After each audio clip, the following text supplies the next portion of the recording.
This happened about 5 years ago in Kyoto, the former capital of Japan. I had an office job, and sometimes the hours weren't as flexible as I'd like them to be. Us workers would usually have to stay until the projects we owned were complete. I didn't mind doing it. I suppose it was just hard to have any constants in my life. Because I didn't have a pretty steady routine, I decided to do something about it. I made a commitment to myself. I would take a walk after work around this forest trail area close to my neighborhood, no matter what time I finished that day. Now, because on average I finished pretty late, and this forest trail was out in the sticks, I didn't usually run into any people along my walk.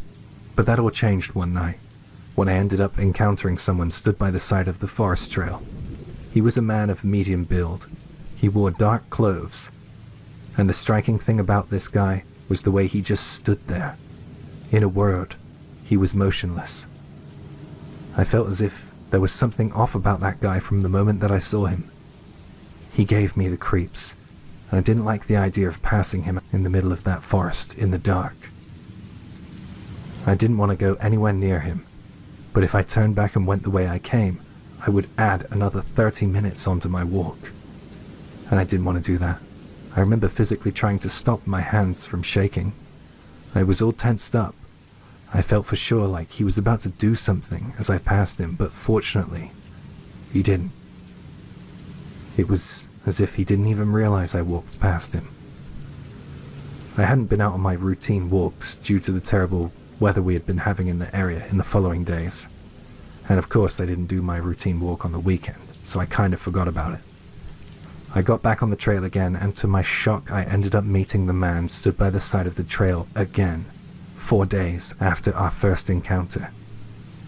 He was stood there in the exact same spot I saw him in before. It was an unusually clear night. The moon was full, and it illuminated the forest trails well. Thanks to the moon being so bright that night, I was able to see that strange guy before I got anywhere near him. So I was able to turn back and keep my footsteps quiet. I didn't really want to be anywhere near him. He was once again motionless, and he had this vacant look on his face. Why was he out there? Because of him, I quit that nightly routine that I had. I just didn't feel like going walking anymore. About 2 weeks go by, and I'm reading the newspaper in the office break room, and I get another shock. An article said that a body had been found in the forest, and the police believe that there had been a murder. I remembered that strange man, and I thought, no way. Could he be behind it? I did think that it could be likely, but overall, probably more unlikely than likely. I was so curious though. I couldn't get it off my mind, so I decided one Sunday morning to head back to the trail. I found the area that the police had cordoned off. There was police tape, and a detour set up. The place that was covered by white tarp and was hidden to the public was the very place I saw that man stood by the side of the trail. When I saw that, I got shivers, and I turned back and went home. It might not be related at all, but another strange thing happened. I ended up with insomnia, and I couldn't sleep for a while without taking sleeping pills. I think I must have had a close call that day.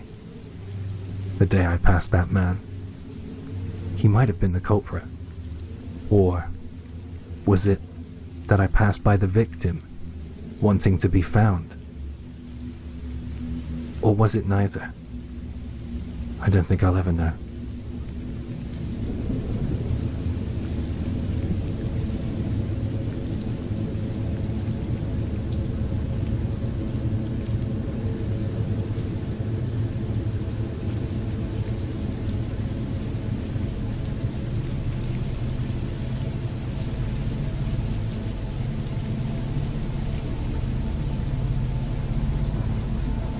I want to tell you about something that happened last weekend.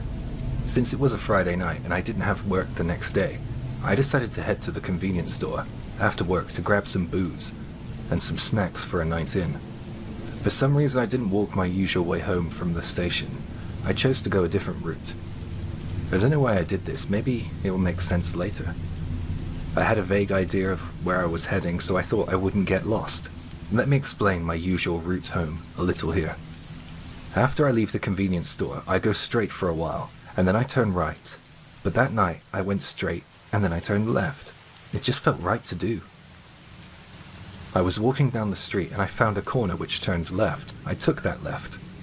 The street I turned onto was really weird. It looked like it belonged to a different era. There were wooden houses either side of the street. And even the street poles were ancient looking. They were wooden too. The electrical poles were wooden instead of metal. They had these old style ones. I thought they were obsolete. The street looked like it belonged in the 50s. I kept walking. I didn't see a single house with its lights on. It was night, so I expected to see some light from the houses. It was weird. It made it look like every house on the street had been abandoned. There was no sign of life here. But at least there was streetlight. I kept going as I was curious. I approached a house further down the street, which seemed a little different to the others.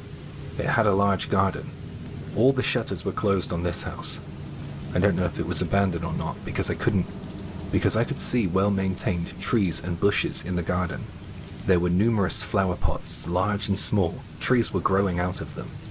I looked closer and I realized that they weren't the beginning of trees or bushes. They weren't branches. From a distance you could be forgiven for thinking so, but up close, it was clear that these were hands. They weren't human hands, though. They were mannequin hands. I saw them there in the flower pots and I felt horrible. The sight of those hands evoked a fear in me.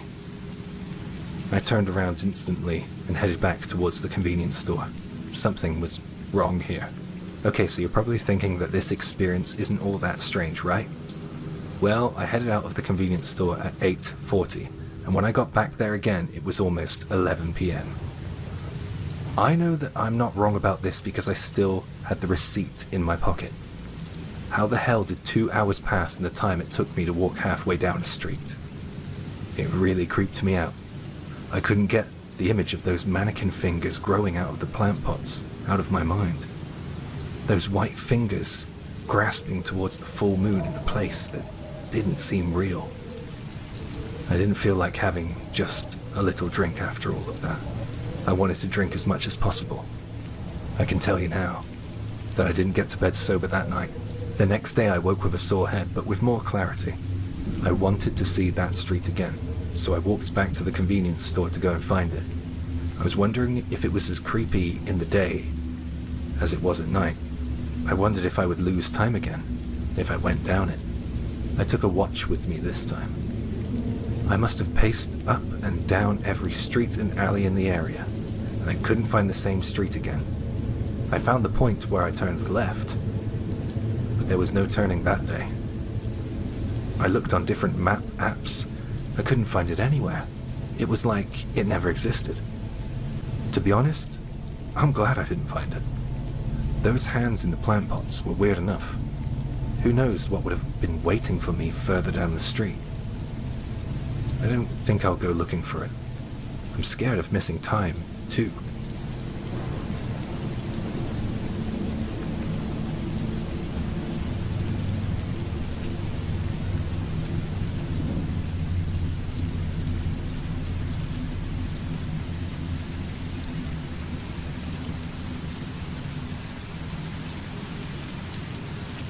This happened when I was in elementary school, a long time ago. I used to be part of this school club called Forestry School. They held lots of events for kids, and this experience takes place when I was in year 6. They had this one event, which was a 2-night trip to stay out in the elements.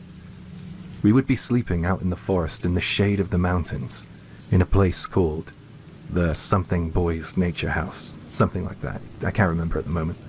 It seemed really fun at the time, though. All us kids pitched in to make dinner that evening. It was really great, and it didn't feel like a chore at all. It was a curry, and it tasted amazing. After dinner was over, we had a great time just sat around the campfire. It was a really chill night. But only up until that point. Things went downhill after that. The teacher, or leader, if you will, of the forestry school event told us kids that we would have to take an uphill walk to the dormitory we would be staying in that night. I think he said it was going to be like a 300-meter climb, and that made a few of us kids grumble a little. I think that one of the teachers picked up on this and tried to make the uphill walk a little bit more fun by saying it would be a kind of spooky walk, and we should see it as a test of our collective courage to walk up the hill through the forest in the dark. The plan was for us kids to pair up and walk with flashlights. I guess this would allow the teachers to keep attendance of us by head count. Although it was phrased as a kind of spooky walk, there were no hidden surprises. You know, no one was going to jump out on us wearing any creepy costumes or make any wailing sounds in the woods. We had our flashlights in hand, and we were ready to be on our way. There were no streetlights that far out in the woods. I heard from my brother that they did this before, and some of the kids in his group found it pretty scary, so I was looking forward to it. The teachers on the trip were stood at different points on opposite sides of the road, in approximately equal intervals, just in case the students got lost or had any issues. We were lined up by surnames, and I was right at the back because my surname starts with W. I found out that because we had an odd number of students on the trip, that I would be doing the creepy walk alone. The teachers thought that I wouldn't mind since I was a little older than some of the other kids, but to be honest, I would have preferred to have been buddied up with someone. And when I get to the end of my experience, I think you'll understand why that would have been better than going alone. I didn't know why I couldn't be in a 3 instead of being alone. Maybe that was offered to me and I wasn't paying attention, or maybe my teacher didn't think of it. One good thing was, as soon as I passed the first of the 6 teachers at the start of the route, he would follow on behind.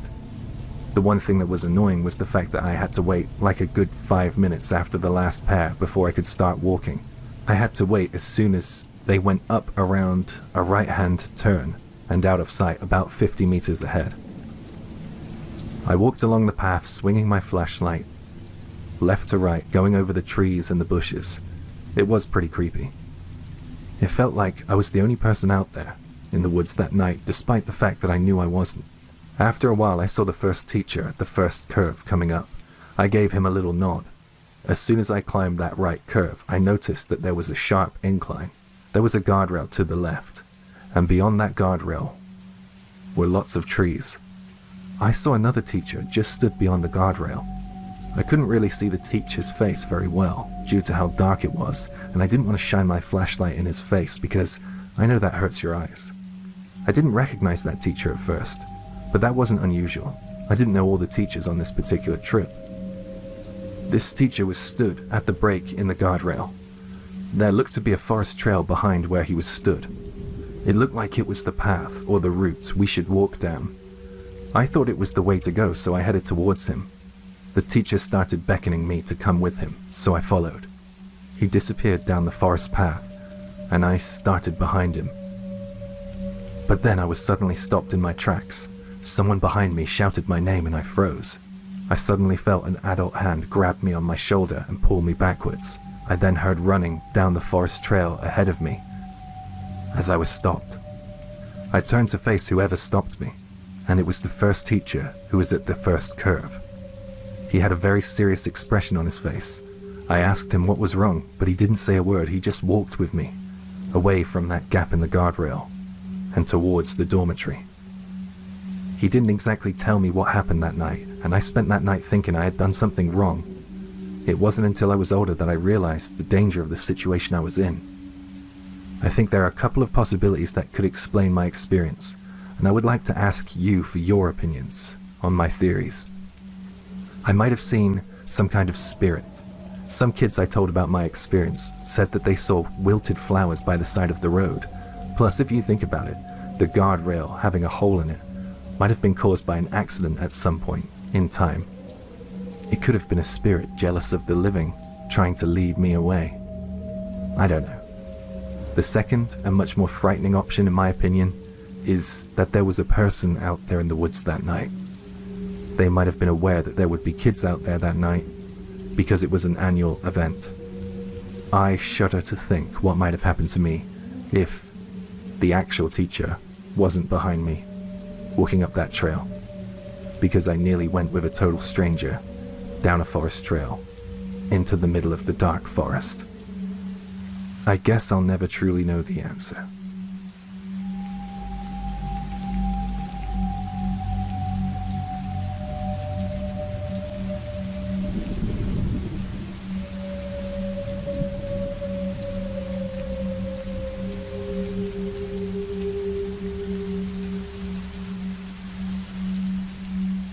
When I was younger, one of my close friends lived nearby a pretty big shrine. We used to dare one another back in those days, and one night we ended up testing our courage by heading into the shrine late at night. My friend and I knew the layout of the shrine pretty well, so we decided to hide within the shrine grounds to try and freak out our friends who would walk through in pairs. We headed in at around 1 a.m. to wait for our friends. I was talking with my friend in there, trying to decide where the best places to hide would be. After about 15 minutes, far too long, we saw a flickering light approach. Here we go, I thought to myself. When I was getting ready to do my creepiest voice, I noticed something that didn't seem right. My friends were supposed to be coming in groups of 2, but as the light drew closer, I noticed that it looked like it was just the one person approaching. I smiled to myself because I thought, wow, one of my friends is really trying to show off his masculinity here. I planned on jumping out at him to see how tough he really was. But when the light got closer, I noticed that the silhouette belonged to a woman. I could see her long flowing hair. Now, it was just us boys out at the shrine that night, so this was naturally pretty alarming to see. The woman was wearing a white t-shirt and slacks or chinos. She was holding a small pen light in her hand. I looked over at my friend in the dark and saw him hiding. I guess that was the best thing we could do. Hide. I held my breath as she passed us. I didn't want to get caught trespassing. She was about 5 or 6 meters away from us, and she took something out of her bag and started hitting it against the tree. In that moment, I knew exactly why she was here and what she was doing. She was cursing someone through the Ushinokokumairi ritual.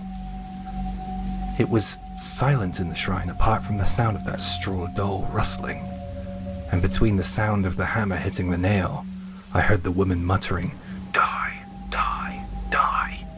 It was scary as hell. I was dripping with sweat. I thought stuff like this didn't happen in the real world. Then I realized something. Soon my friends would walk through here, and they won't know that the woman is in here. You know what they say about this ritual: if someone witnesses the cursor during the act, they have to kill the witness. I don't know if that's just an urban legend, but there's a woman out here alone at 1 a.m. with a hammer, performing the ritual, and I was taking 0 risks. I was worried about my friend's safety, so I dug my phone out of my pocket, and I tried my best to keep the bright screen hidden by aiming it at the ground. I typed out a message to my friend group in as few words as possible. "Don't come." And I hit send. I wanted to get the hell out of there as soon as possible. I gestured to my friend who was in the shrine with me. I pointed at the exit. I'm actually really grateful for the moonlight that night. My friend nodded to me, and I was bracing myself for a quick exit. I knew that if he started running, then so would I. Just in that moment, something happened. My cell phone began to ring. I had completely forgotten to set the damn thing on silent mode. Naturally, when you send a message to your friend group like the one I did, you would expect them to make a call or a reply of some sort. I should have muted the phone. I should have even turned it off. So there my friend and I were in the dark, in an almost empty shrine, with my ringtone blaring out. It sounded so loud in the dead of night. I took a quick glance over at the woman. She turned around to face us in shock, and that was it. My friend and I started sprinting.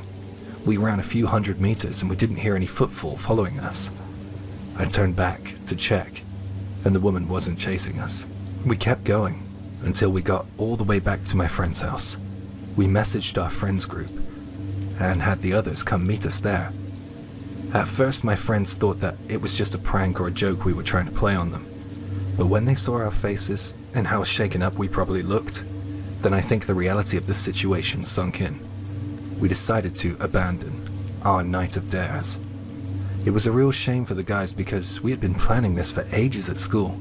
We really were looking forward to it. We were left with an underwhelming atmosphere in our group. We really didn't know what to do with ourselves. Well, that was until one of my friends came out with this idea. Hey, when it gets a little brighter, let's go back to the shrine and see if we can find the straw doll. All of my friends jumped on this. They loved that idea. I looked at my friend who was in the shrine with me, and I could tell he was thinking the same thoughts as me. Hell no. We were more than reluctant, but in the end we were persuaded by the momentum of our friends. We left my friend's house after a few hours. We were all there for a sleepover. The morning light had illuminated the area. I couldn't forget that woman and how hate-filled and angry she sounded. I was scared to go back, I can't lie. My friends who hadn't experienced what we did were racing up ahead, already entering the shrine grounds. My friends urged us to show them the tree we saw her hammering the nails into the straw doll, and we obliged. When I found the tree, I noticed that there were a few nails sticking out of the bark, but there was no straw effigy. I wondered if the woman quit halfway through the ritual, or if someone who tended the shrine saw it and cleared it away. My friends were all complaining about the situation. They wanted to see something more. I was fine with it, as it was. Relieved, actually. We stood there for a while chatting, and I noticed that my friend, who was in the shrine with me, had fallen silent. His face looked a little pale too. He was seemingly fixed on some spot just over my shoulder, and naturally I turned to look at what he was looking at. He was looking towards a car, which was parked just outside of the shrine grounds. My eyes locked with the glare of the woman we had seen earlier that night. I let out an involuntary kind of gasp. It was loud enough to concern my friends. "It's her! It's her!" I said. Everyone spun around to face the car. We stood there like statues staring at the woman. The car then started and slowly pulled away. All the while the woman stared at us. Needless to say, we ran for it. To be honest, this is where my experience ends.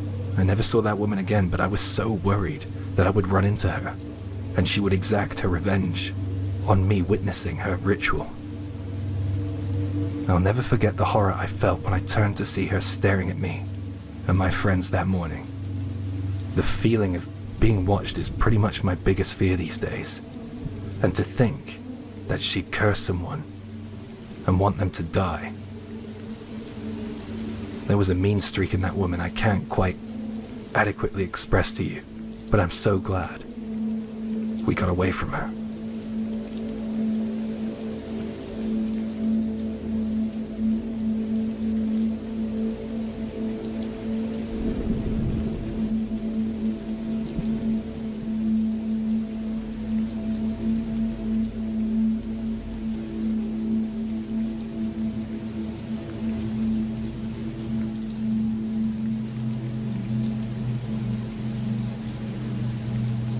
I'm at work right now, so I will keep this pretty brief.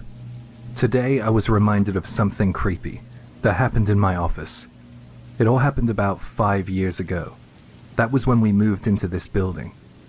I've got to say that from the moment before I got my desk all set up, I felt that something was off about this place. I got a weird vibe, you know? Let me try to explain what I mean. The first thing I noticed was the elevator. It was like it was too modern for this building. It was really high-tech compared to everything else there. Also, in the bathroom, there was a sensor-activated light, which seemed out of place too. I don't know. It was like there was efforts made to replace individual things and not renovate the whole place.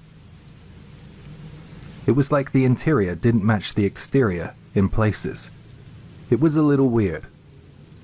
I could kind of sense that a lot had happened in this building. It probably was the offices of multiple businesses in the past. I had to do quite a bit of overtime in the coming days after we moved into the new building. I was always fine with doing overtime, so I didn't mind, to be honest. But this was something else. It was more than I'd ever done before.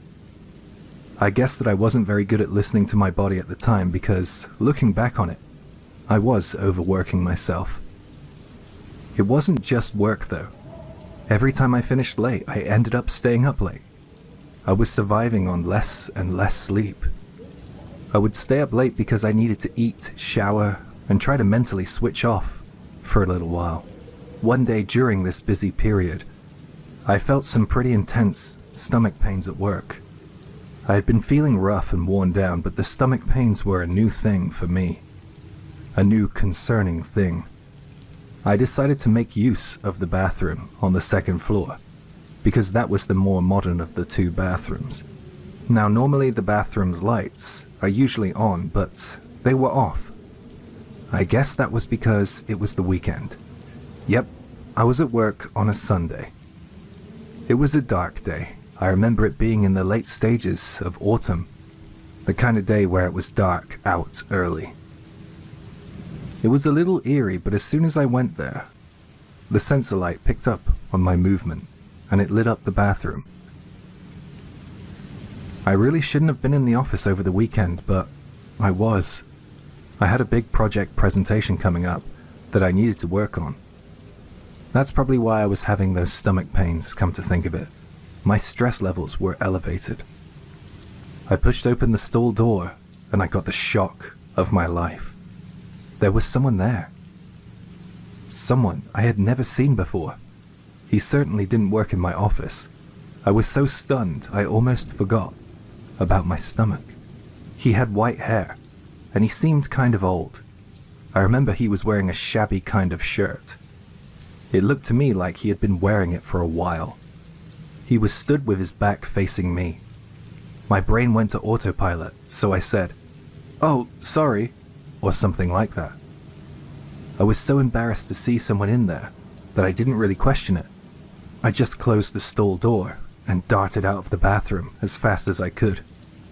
I headed up another flight of stairs to use the bathroom on the third floor. I guessed that whoever I ran into in the bathroom was doing some overtime too. Halfway up the stairs, my tired and confused mind threw up a question that really woke me up. And the question that cut right through me was, why was the sensor light off if there was someone in the bathroom? The light lit up when I went in. Why didn't it detect his motion? The light usually stays on for ages once someone goes in there, so I didn't really understand. In the end, I guessed that there had been some kind of malfunction with the light.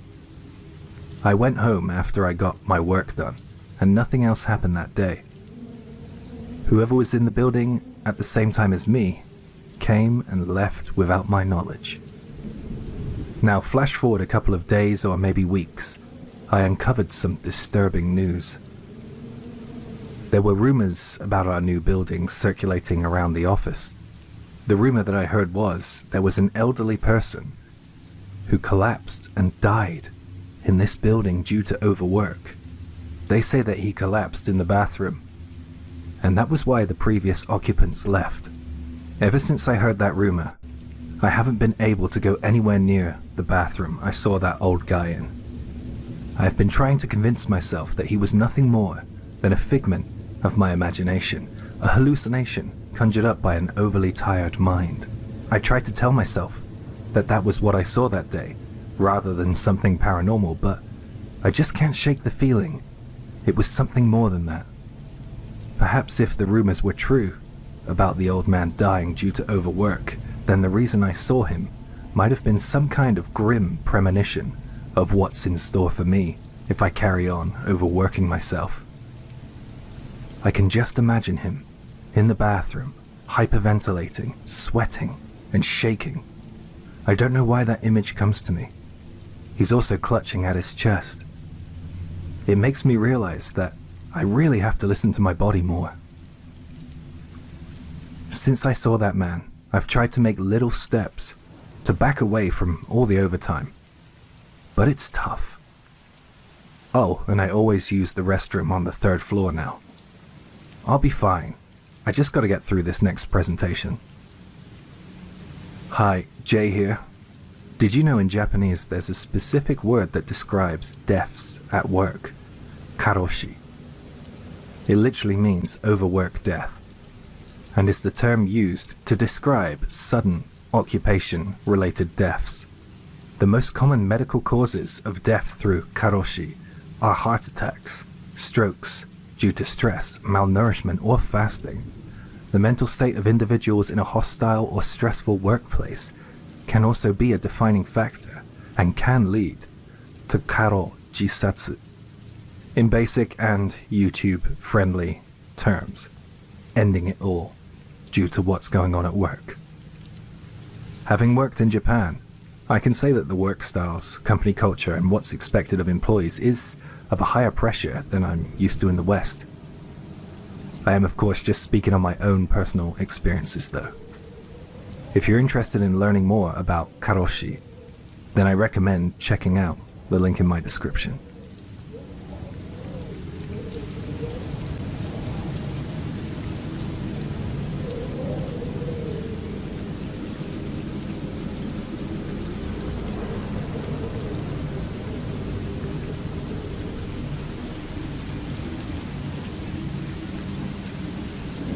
This is an experience that I had that frankly may have ruined my life. It was something so simple, and it wasn't even my fault. It all started one morning while I was waiting for my usual bus to arrive. I had recently started working for a well-known and respected company in my town, and I was proud of my new job. I was a young guy, aged 21, and I was eager to carve out a career for myself. As I was waiting for the bus to arrive, a mother and her daughter walked up and stood close by. The girl was about 4 or 5 years old, and she was clutching what looked like a violin case to her chest. Looks like she's on her way to a lesson, I thought. I then began to overhear their conversation. "I've told you, Mummy can't go with you today, but I'll be there to pick you up later, okay?" "No, I want Mummy to go with me," the little girl says. "No, you have to go by yourself today, okay?" "I can't do it," the little girl replies, sharply. "Yes, you can. Whenever you hear the name of this stop, Fujigaoka, you can get off and go to your lesson. Fujigaoka, okay? You just ring the bell and the driver will stop. You can do it." The mother was getting a little impatient at that point, I felt. I was stood facing the road waiting for the bus, so I turned to take a look at them. I noticed that the little girl was on the verge of tears.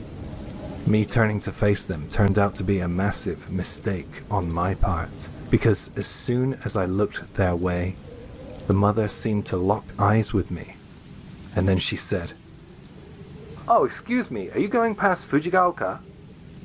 Could you do me a favor and ring the bell and make sure she gets off?" The bus just pulled in at that point and was beginning to open its doors. I did what I thought would be a nice thing to do, and I said, "Of course, I'll help." "Hey, look, your big brother's here and he's gonna ride the bus with you. Isn't that great?" she said to her daughter. When her mother said that, the little girl stopped crying and smiled and grabbed my hand. I thought this would be my good deed for the day. Who could deny this simple request?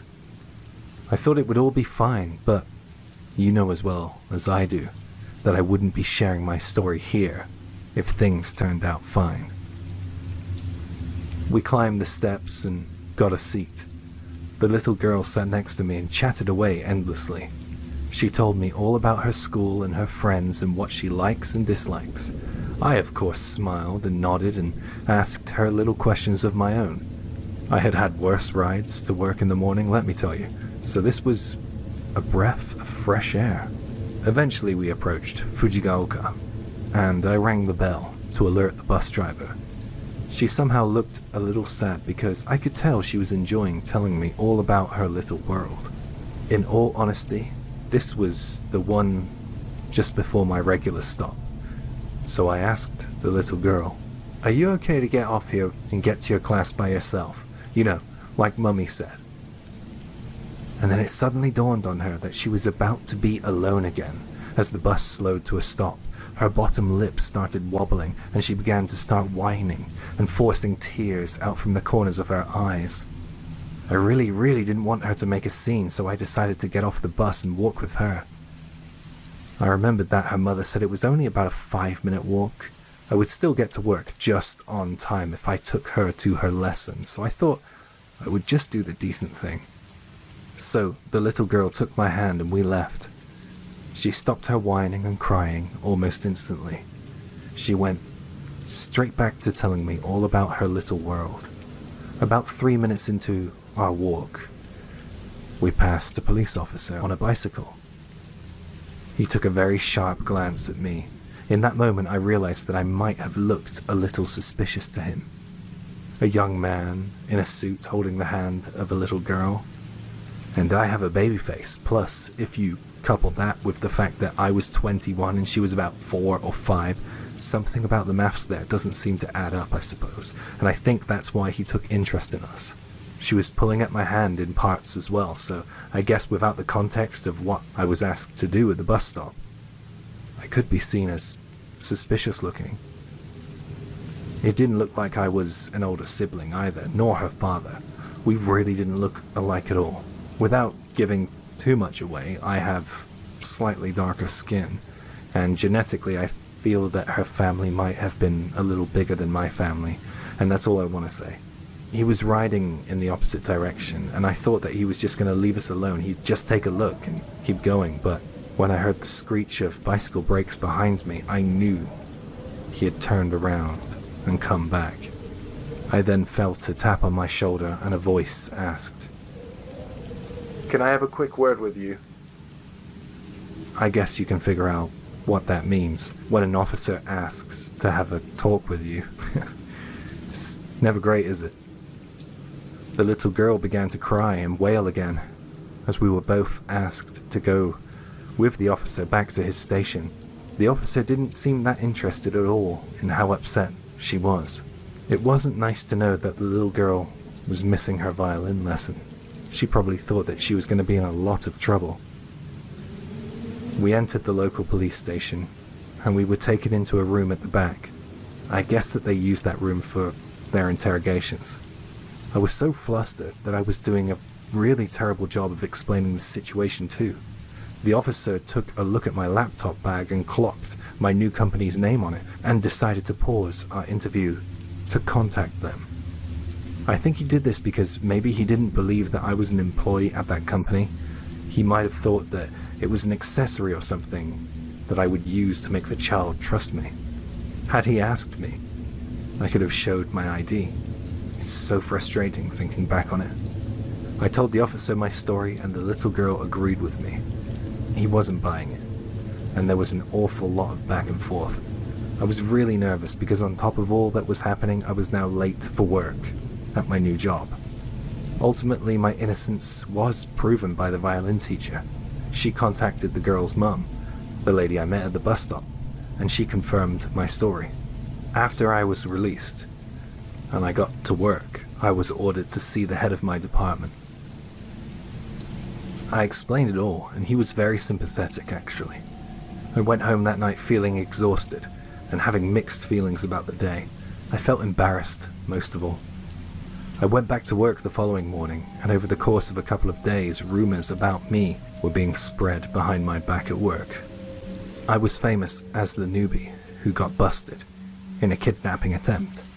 These employees which were spreading these rumors were saying that I was arrested on suspicion of kidnapping a young girl.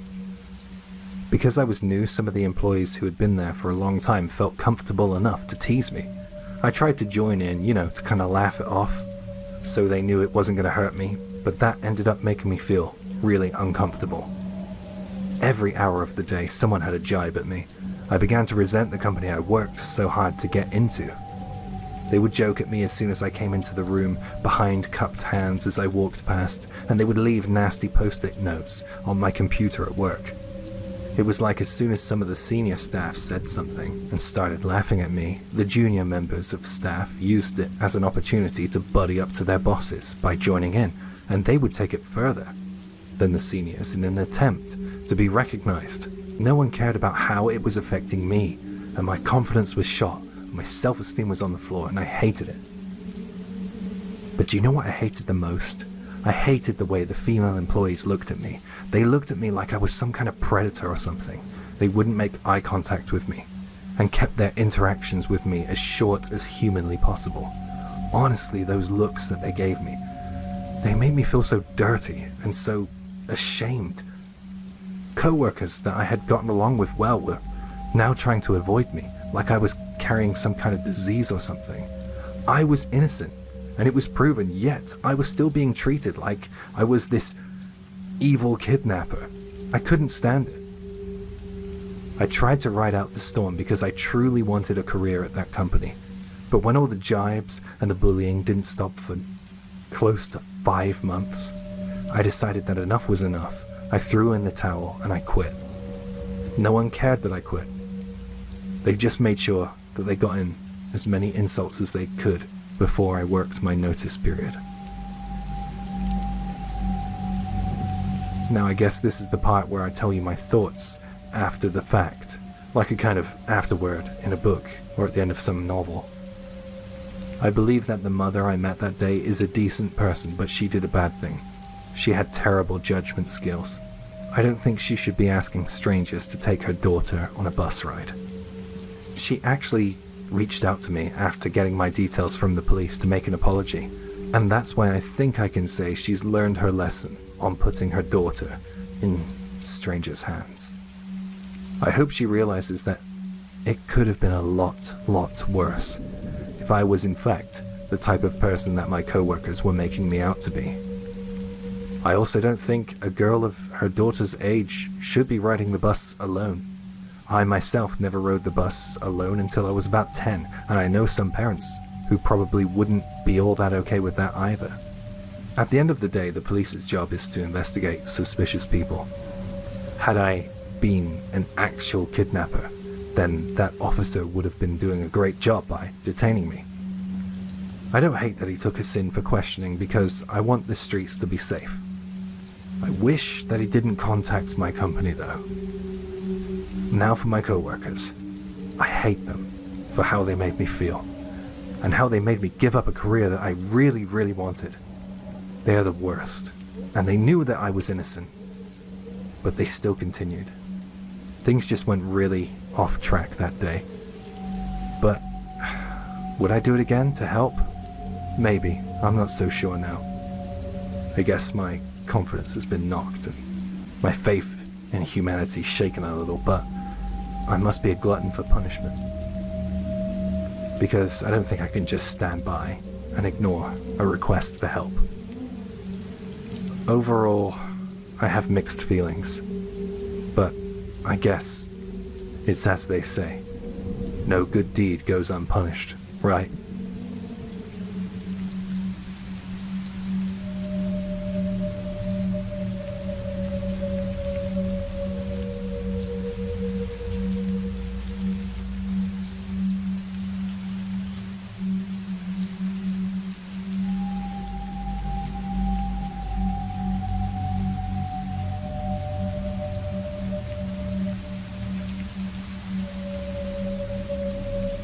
I used to live in Nagoya, and this story takes place when I was an elementary school student. It was September, but it was still very hot out. But that day, heavy rain began to fall. I walked home after school with 2 friends who were in the same grade as me and lived close by. I remember that the sky was a solid grey colour. It was very dark.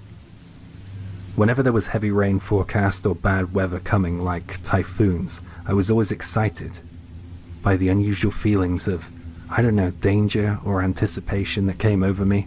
So that day, as I was heading home, I was messing around and making more noise than usual, playing around in the puddles in the rain. I lived in a relatively urban area in Nagoya. There were many hills, and there was an incline on the way I walked to school every day, which meant that there was a decline on my way home. So because of the hills, there was like these streams of water running down them. They were flowing very fast down towards the ditches and drains. It was amazing how the scenery had changed so dramatically to us elementary school students. I remember it being very interesting.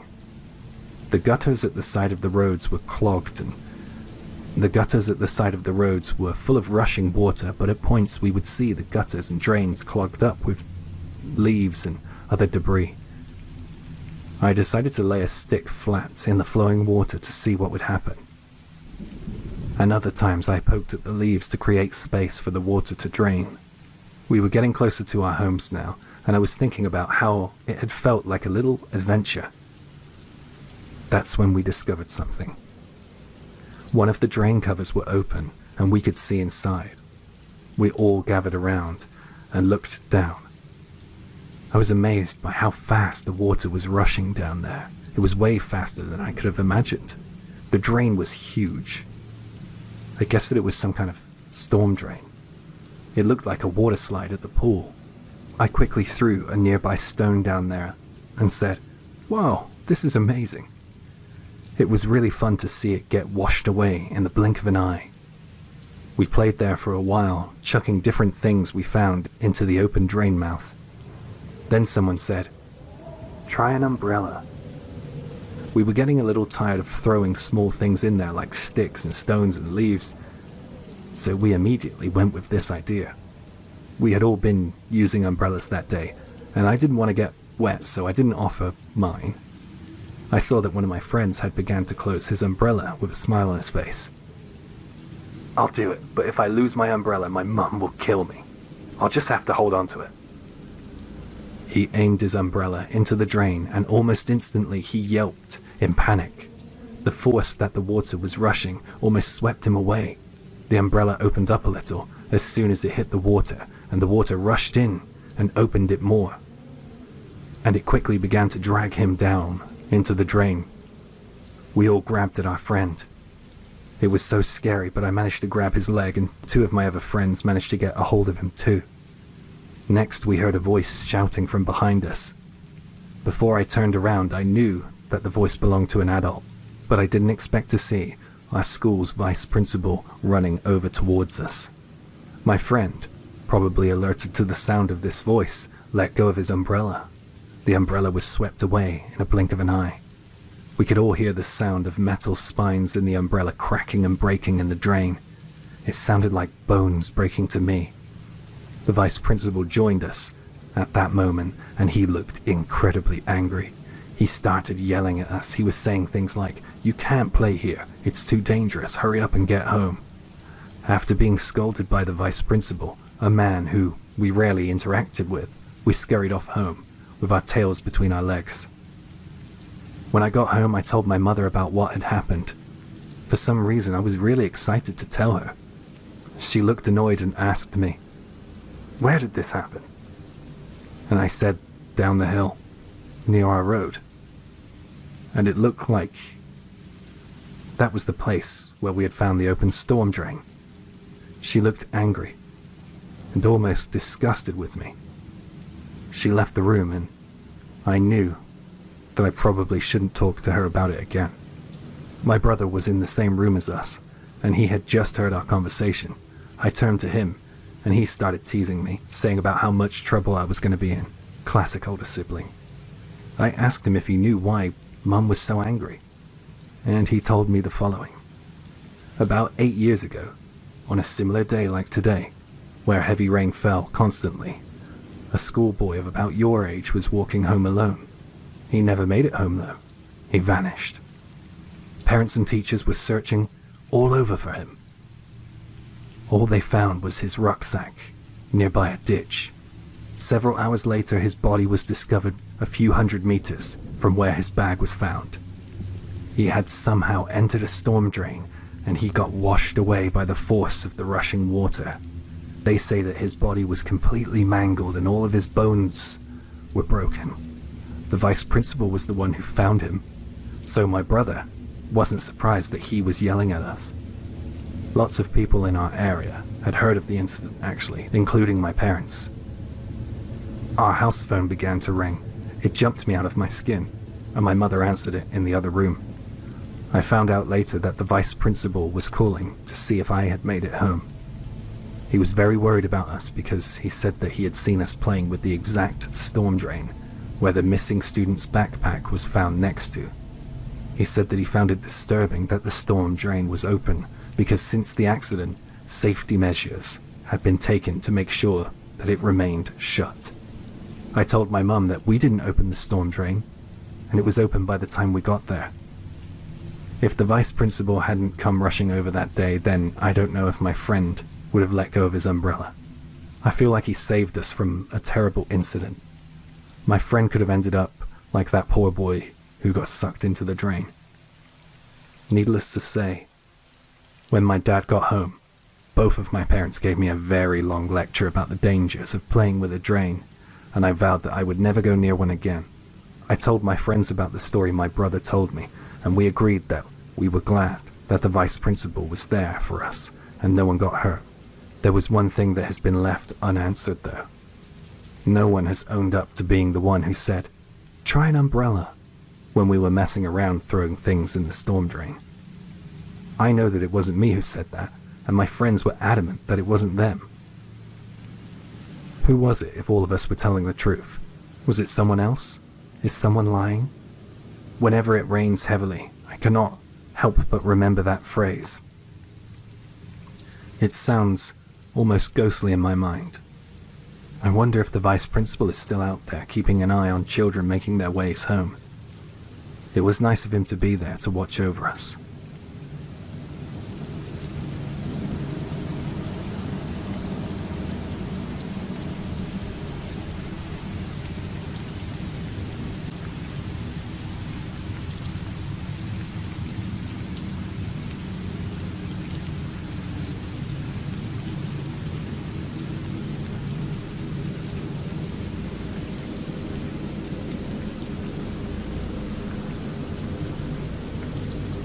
This happened a few years ago, and it's taken me a while to feel like talking about it.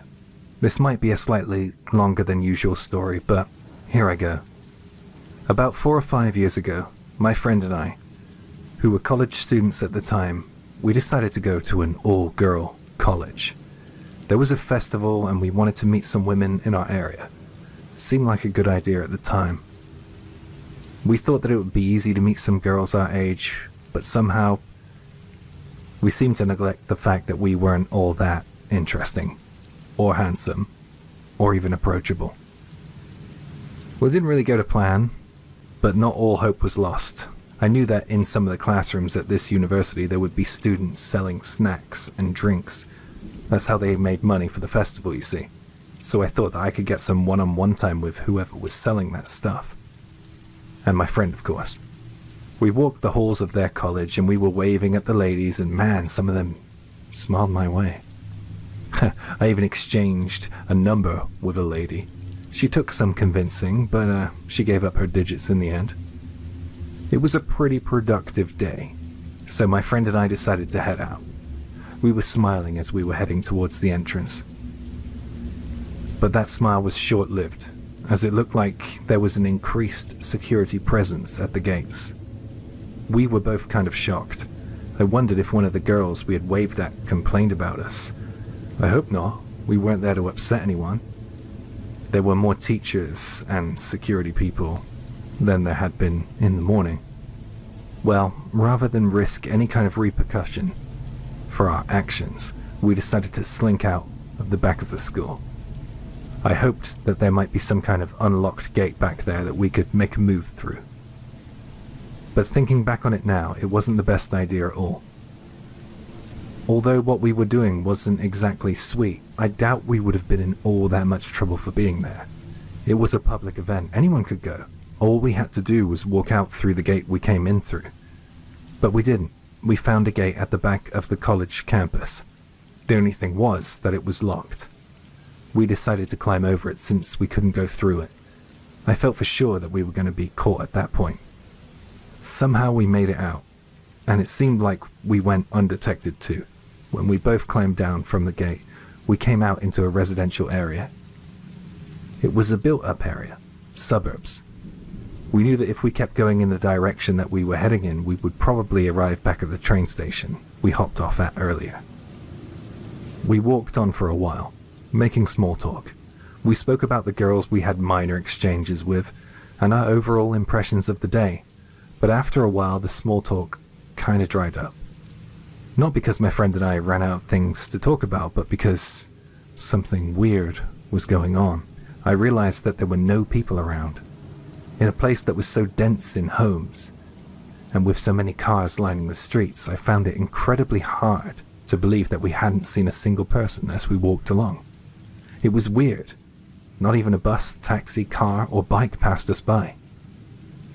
It seemed like a very quiet area on a very, very quiet day. I guessed that it was so quiet because it was a Sunday. I looked over at my friend and I feel as if he was thinking the same thoughts as me. It looked like he had noticed how quiet it was there. We both continued walking, pretending that nothing was out of the ordinary. We walked for a few minutes and then I was suddenly struck by a sharp feeling of anxiety. I felt as if someone was looking at me. I felt it from behind. I'm not that great with intuition or anything like that, so I didn't know what my gut was trying to tell me. I took a quick look over at my friend again. I was hoping it was just me being paranoid, but when I caught eyes with him, I realized that he was feeling what I was feeling too, and we exchanged some nervous glances. He asked me, "Are you feeling like something's behind us?" "Yeah. I don't know, but maybe there is something following us. Don't look back." "I don't know, man. Maybe we should speed up a little, just in case." We started walking faster, and I noticed a couple of things about the area while we walked. The first thing I noticed was the residential area we were walking through was going on far too long. On our way to the college, it felt like it took half of the time we had been walking so far. The other thing was the fact that even though it felt like something, and I stress the word something, was behind us, I still felt it was strange that we hadn't seen a single person on the streets. The houses started to all look the same. It was very eerie. I looked up at one of the windows in one of the houses we passed by, and I saw something moving. When I saw something in that window, my first reaction was something along the lines of, "Oh, I'm glad there's people here." But when I focused on what was moving, I realized that something was wrong. I saw a pale hand waving at us. I looked at the next window, and there was another pale hand waving. I could see slightly more of the arm this time. I looked across the street, and through kitchen blinds, I saw pale hands waving at me and my friend. It got to a point where every window we passed had a pale hand waving. In different degrees of excitement and pace, some waved slowly, some waved erratically, and some seemed to wave suggestively. You could almost tell what the owners of those hands might look like just by the way they were moving. It was strangely enticing. We walked past a parked car on the other side of the road, and a hand was waving from the backseat window.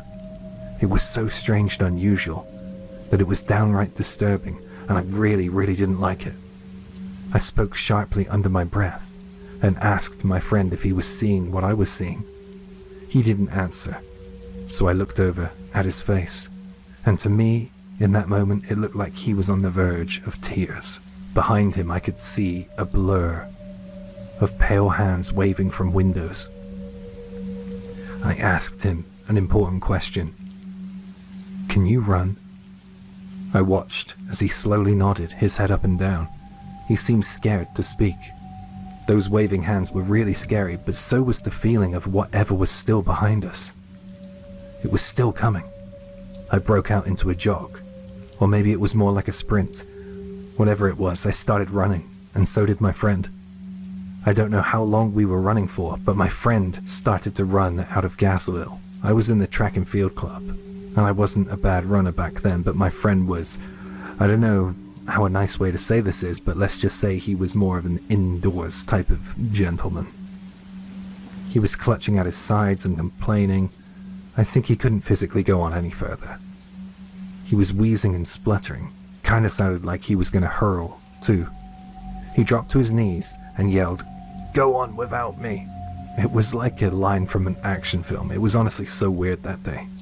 He yelled at me, "I'll catch up to you as soon as I can," and I don't know why, but I started running. Normally I wouldn't allow myself to leave anyone behind, especially under those circumstances, but I ran. I regret this choice. Maybe I should have at least attempted to carry him on my back, although saying that, I'm not sure how far the pair of us would have got. I felt guilty for leaving him behind, but I ran and I ran and I ran. I gradually realized that the more I ran, the less I felt like something was pursuing me. It felt as if the presence behind me had disappeared. Then I felt as if I was back in the real world. There was nothing behind me, and life just seemed to look a little bit more normal than it had been a few moments ago. I ended up in a public park, and I almost collapsed through exhaustion. There were people in the park, and that made me feel incredibly relieved. They all seemed concerned for me. In the park I was in, I heard the splashing of water. I don't know why, but I brought myself to my feet, and I went in search of that sound. I didn't have to go far though, because in the middle of this park was a lake, river or pond, I'm not sure which one, but it was a body of water. In that body of water, I saw my friend.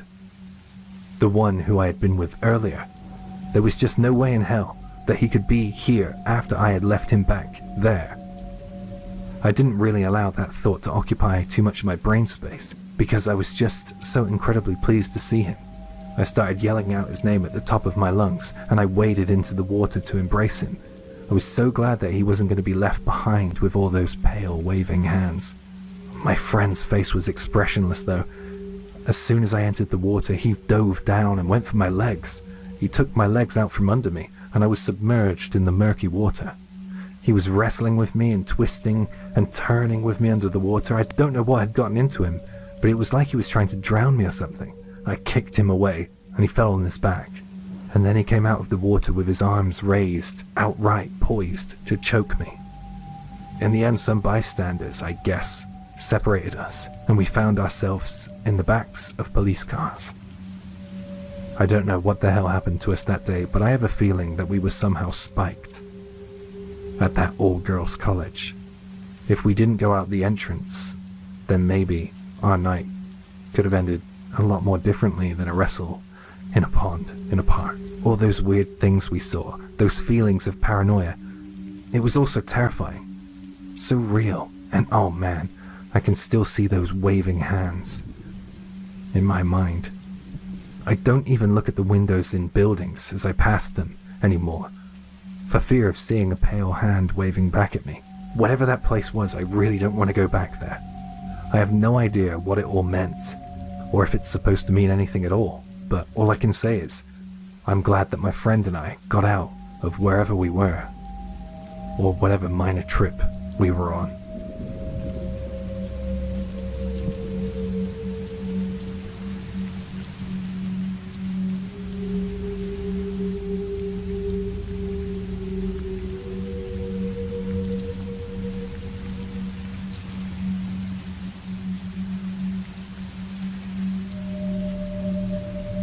This next experience takes us to Iwate Prefecture and was submitted by a woman in her 50s in August of 2020, but it takes place years beforehand.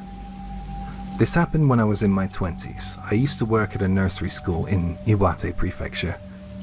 It was kind of like a daycare, really. We looked after children until their parents came to collect them after work.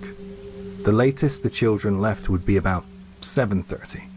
And then us staff members would clean down and get everything ready for the next day. On the night that this experience took place, all us staff members were called into work for a team meeting after the students left for the day. We gathered together in one of the little nursery rooms. After sharing some information and discussions on students and upcoming events, we began to get ready to leave for the night. But a sudden noise stopped us. We heard the sound of footsteps running down the hallway. It clearly sounded like a child was running. We were all so shocked to hear that because it was only supposed to be us employees here at that time of night. Everyone in the room went quiet. We all stood there listening and exchanging glances of disbelief.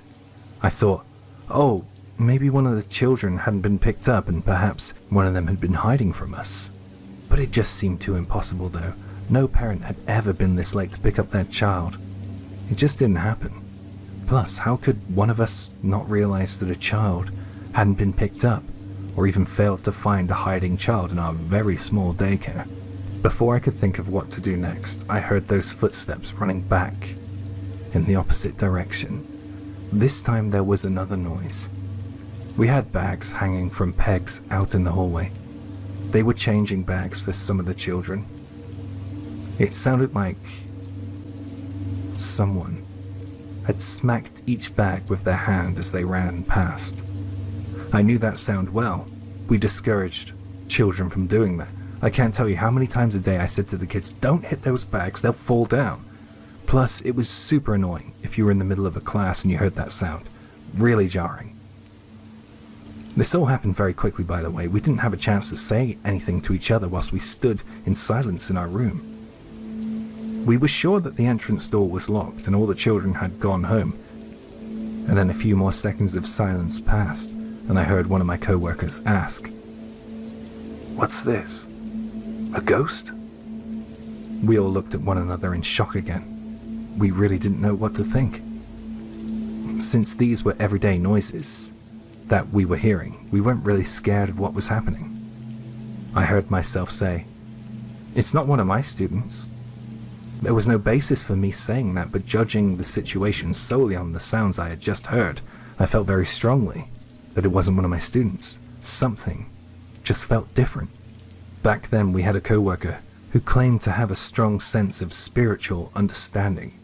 She said that she had the ability to sense the presence of ghosts. She was the first to open the door and go investigate. Our daycare was dark and silent. The classrooms were still, and the whole place seemed to have taken on a new atmosphere since the moment we heard those little footsteps running up and down the hall. There was no one in the hallway. There was no one but us in the school that night, and we knew that deep down. No child was playing pranks. We were experiencing something, perhaps, otherworldly. But the woman who claimed to be able to interact with spirits said that she heard a faint, childlike voice whisper, "Let's play." We stayed silent, straining our ears, trying to figure out what on earth was happening, and to test if we could hear anything. I swear, I heard a little voice giggle coming from right in front of me, a bodiless voice in the quiet of the night. The spiritual woman then said she felt sorry for the presence that was with us in the daycare that night. She said that he had met with sad circumstances. "You can't stay here.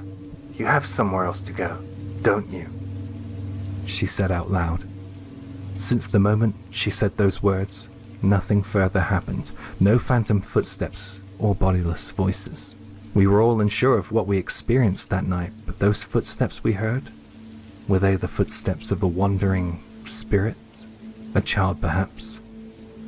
If one person said that they heard it and told me about it, I think I would be ready to argue that they might have been hearing things or just imagining things, you know? If you work with kids all day, the noises that they make can stay with you after hours, believe me. But we all experienced it, so I don't think any of us can say that we were hearing things that night or imagining it. The spiritual co-worker of mine said at a later date the following: "Perhaps some unfortunate child who passed over came to our daycare in the hope to play with someone his age." And I gotta say, that hit me like a ton of bricks. I felt something closer to pity rather than fear after she said that. I prayed for that little boy. I don't care even if there is a logical explanation, because I just can't seem to find it. I hope that that little one isn't wandering around alone anymore. And I hope his soul is at rest, or better still, I hope he's up there with more playmates than he knows what to do with.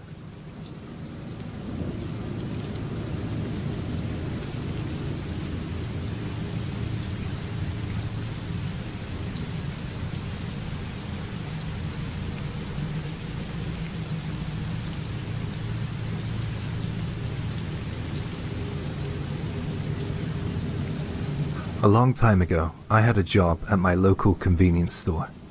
It was only a part-time gig, and I was grateful of the money it brought in since I was new to work at that age. One thing that I wasn't keen on was the fact that I worked the night shift. It wasn't my first job, and don't think that I was too young because I wasn't. I was old enough. I think I was about 21, and I'm a guy, if that matters at all. This incident happened one night during one of the colder months, when I was cleaning. It was after 3 a.m. I know that because that was the time I had to empty out the Oden containers and clean them. These containers were usually pretty oily by the time you had to empty them out, so you had to, put some elbow grease into cleaning them. It wasn't a 5-minute job. I knew I would be in the back of the store for a little while. The convenience store policy was to wash these when it was quiet, which was about 3 a.m. for me. So I was in the back carefully washing these containers, careful not to splash myself with any of that stinky oil, to be honest. I thought that I heard someone come into the store, so naturally, I shouted out, "Welcome." I turned to face the door. I was facing the sink at the time, and I was kind of surprised to see that there was no one there. I didn't overthink it because, these things happen. I just put it down to the fact that I must have been half asleep or something. So I went back to washing up the containers. I kept scrubbing for a while, but then I noticed something from the corner of my eye. I looked up through this window we had in the back, and I saw a woman with long black hair stood by the magazine rack. I guess that someone did come in then. I was aware of her, and I would react should she approach the counter, but more often than not, people who head right for the magazine rack are there to browse for a while. Well, in my experience at least. I finished cleaning the Oden trays, and I set them out to dry. I figured that I might as well put some water in the kettle if she wanted to have a cup of ramen or something else. I hung out in the back, busying myself as much as I could, but she didn't show any signs of coming to the register. I stuck my head out from the back, and I looked for the black-haired customer who entered my store, but I came up empty. There was no one in the store but me, it seemed. Okay, this was weird. I decided that it would be a good idea to look for her, just to make sure she hadn't collapsed or something worse. I went up and down the aisles, but she was nowhere to be seen. I even gave the ladies' door a knock before opening it. It was showing as vacant, and opening the door proved that it was vacant. I thought, okay, whatever, and I started back towards the register. I must have been more tired than I realized. As I looked up, I saw the woman with the black hair stood in the back just behind the window I saw her from earlier. I froze. I had just done a sweep of the store. I had checked all the places that she could have been, and for her to be back there without me knowing seemed an absolute impossibility. I panicked. It was impossible. That word just kept coming back to me. I ran to the first safe place I could think of, which was our warehouse store area. It was good that I did that because in our storage area, there are these surveillance cameras which covers all angles of the store. I stared at the 4 camera angle feeds for the longest time, but I couldn't see where that woman went. I knew that I had seen a woman in that store though. I couldn't trick myself into doubting what my eyes had seen. I couldn't do anything about the situation I was in, and the eyes I believed had seen that woman were now telling me that the store was empty. So I timidly returned to the store. I still had a job to do. I wasn't going back there empty-handed though. I carried a mop with me. Yeah, it's lame, and I didn't want to use it as a weapon. I had no intention of hurting anyone that night. I just didn't want to be without something. If it was just a customer, and I was just overreacting, then I was just going to have a perfectly friendly mop-up in the store. I made it back to the cash register, It was somewhat comforting to have the barrier of the counter between me and whatever might be here. I realized quite quickly that I needed to occupy my mind, so I began to count the bills in the register, and when I got bored of that, I went over to the magazine corner. I decided to borrow a magazine of my own, a men's magazine. I was 21, come on. Reading that made me feel a little better about what was happening. I calmed myself a little. I was engrossed in my gentleman's reading, but then I heard a truck approaching. It was the garbage truck, so I quickly went out to the back to grab all the rubbish we had, and then I returned to the front of the store. For the second time that night, I froze in place. I saw someone's feet in front of me. They were head height. I couldn't help but stare at these feet that seemed to be suspended in the air, right before my eyes. The ankles were facing me. I slowly looked upwards. The dangling feet belonged to a woman with long black hair. She was softly swaying, left to right. She had something around her neck that extended to the ceiling. In a matter of nanoseconds, I understood the situation. I saw a woman suspended from a rope by her neck. My eyes showed me her pale face, and hers gave me a bloodshot glare. She wasn't there. She couldn't be there, yet she was there. Feeling as if my work had turned into a haunted house, I ran for it. I guess I ran out screaming because I only stopped screaming when I was aware of the fact that I was screaming. Worse than the screaming was the fact that I couldn't control my arms. They were just uncontrollably shaking. I couldn't pull my phone out of my pocket at first, but when I did, I made what I knew would be a very embarrassing call to the police. I was out of options. I knew that what I was about to tell them would be strange, but I didn't know what to do. After a while, a couple of officers arrived, and I spoke with them outside because I wasn't going back in there alone. They initially had looks of concern on their faces, but when I explained the situation, I saw their expressions change.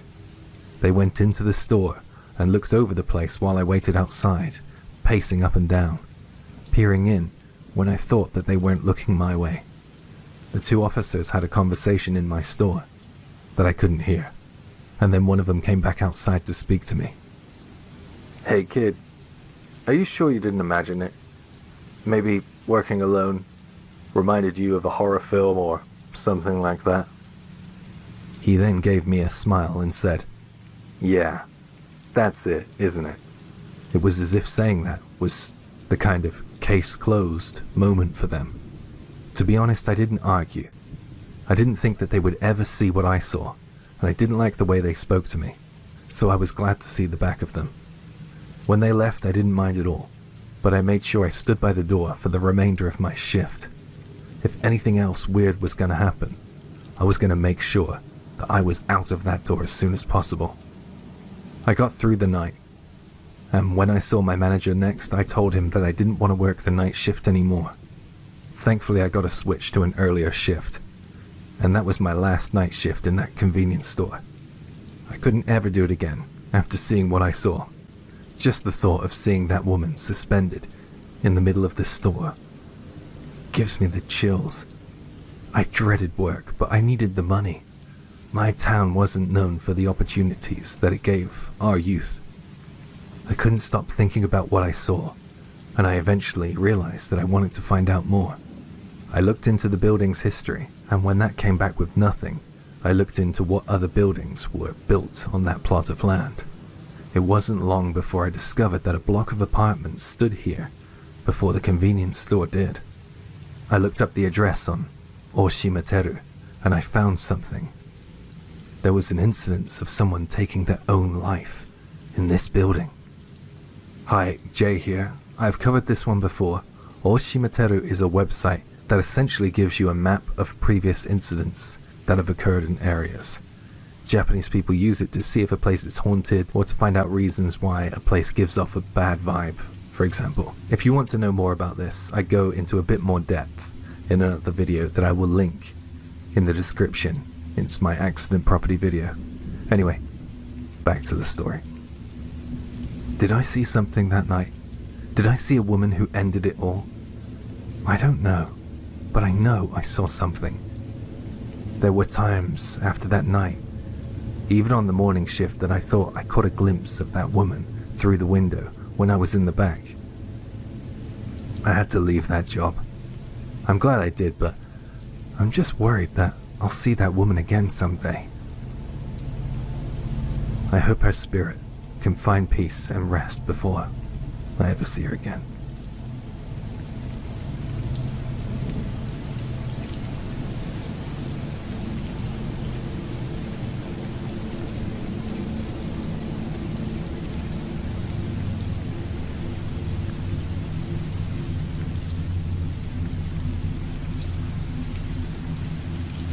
I grew up in the era that people dared one another. Bragging rights were really big back in the day. My school friends and I used to dare each other to do all kinds of crazy stuff. And for some reason, we ended up daring each other to go to a nearby shrine in the middle of the night. I mean, a quiet and secluded place in the middle of the night is scary enough, right? And of course, shrines have that kind of vibe to them at night. But if you couple those things with the fact that the shrine backed onto a mountain and there was nothing but dense tree lines and thick forest behind it, it makes it even worse. We had no idea what could be in those woods. To us younger people, the area behind the shrine was like a forest that man had yet to draw maps of. It felt like an undiscovered location. So for my friends and I to be out there by the shrine in the middle of the night doing dares was something, you know? It wasn't like Ding Dong Ditch or Knock Knock Ginger. This was a couple levels higher than that. So that night we snuck out when we thought our parents would be sleeping, and we headed out into the woods towards the shrine. It felt like it was an eerie kind of night. There was a whiff of Halloween in the air, you know? I guess that doesn't make all that much sense, but that's how I remember it. It was a summer night, by the way. That's why it was strange to smell something so October about the air. A coldness to the night air, and a scent of dead leaves, perhaps? I don't know. Anyway, as you get closer to the shrine, you see a massive torii gate. And just inside of that towering red wooden gate are some very old and very large stone steps. It is a really long trek from the bottom of the steps to the top of the shrine, and because we had all snuck out in the middle of the night and there was no one around, each step we took towards the darkness was creepier than the last. About halfway up to the shrine, on those stone steps, we all stopped because we could hear something. It was honestly like some kind of nightmare was being manifested in those moments. We honestly thought that we would be alone out there that late. We heard a tumbling sound coming from the darkness further up the stone steps. It sounded like something light that was moving quite quick. We all froze as the sound slowed down, and then the object that had been tumbling down the steps arrived at our collective feet. One of my friends shone his flashlight towards the direction the sound stopped at. His torchlight revealed a single child's shoe, laying on one of the mossy-covered stone steps. We stayed still like statues, and we remained silent. I can't speak for the others, but I was terrified.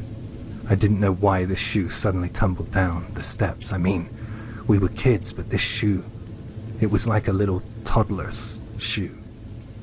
I was pretty sure that a toddler wouldn't be up in the mountain at that time of night, not even with their parents.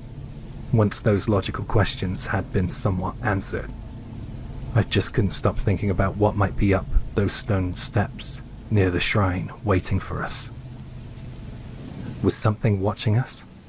Was someone up there, or something? And then I couldn't get that particular thought out of my mind. I couldn't shake the idea that something was up there.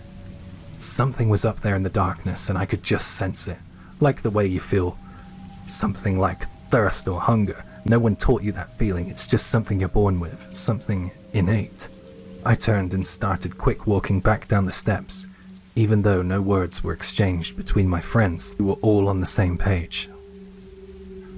They quickly followed me down the stone steps, and that was the first and last time we went exploring at the shrine that late at night. Some weird things go on in the woods at night, and I want no part of them.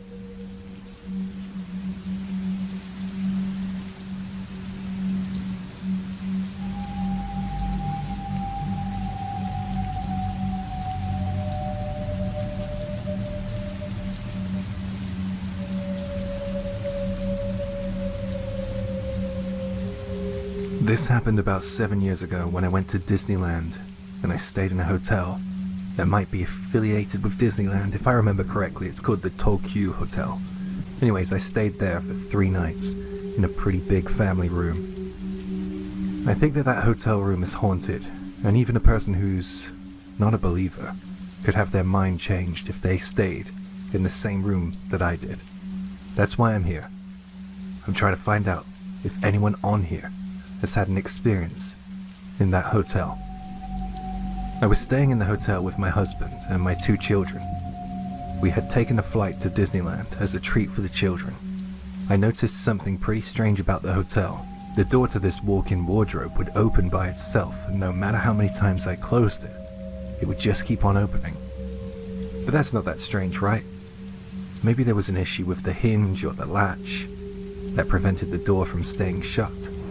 Well, this door felt a little different because whenever I was looking at it, it would stay shut, but the second I left the room, it would open by itself. By the time I noticed this was happening, I was in bed, and my husband and children were sleeping soundly in the room with me. They hadn't woken up yet. I knew something was kind of wrong, but I didn't want to scare my children. But when my husband woke up that morning, I thought about telling him about the door. The first thing he said to me when he woke up was, "Hey, last night when I was in the shower, someone knocked on the shower door. Was that you? Some kind of prank? Also, last night someone took away the hotel slippers I was using. I can't find them anywhere. Was that you too?" I told him that it wasn't me. I didn't think it was the kids. I then told him about the door, and he agreed that the hotel was giving off strange vibes. We both agreed that we didn't think we were alone in that hotel room, but we didn't particularly feel frightened by what was going on. We kind of joked that if there was a spirit in that hotel room, it was likely the spirit of a mischievous child. We decided to keep it from the kids and just enjoy our vacation. My husband had never been a believer, so it was unusual to hear him talking about ghosts and the paranormal. We went down to enjoy the hotel buffet in the morning, and naturally as we left our room, I hung the little sign around the doorknob that said, "Do not disturb." We were going to eat and then come back and then go out for the day. When we came back from breakfast, as expected, the door to the walk-in wardrobe was wide open again. And not only that, but the towels from the bathroom had been flung all over the room. I turned to my husband and said, "Hey, maybe we should change rooms?" My husband then replied with something like, "Well, if they let us change, usually we need a good reason. I don't know if this is something they'll accept." He called the front desk and asked for a room change. While they did say that this would be possible, the only thing they could offer for us was 2 twin rooms on different floors. That wasn't really great with 2 little ones.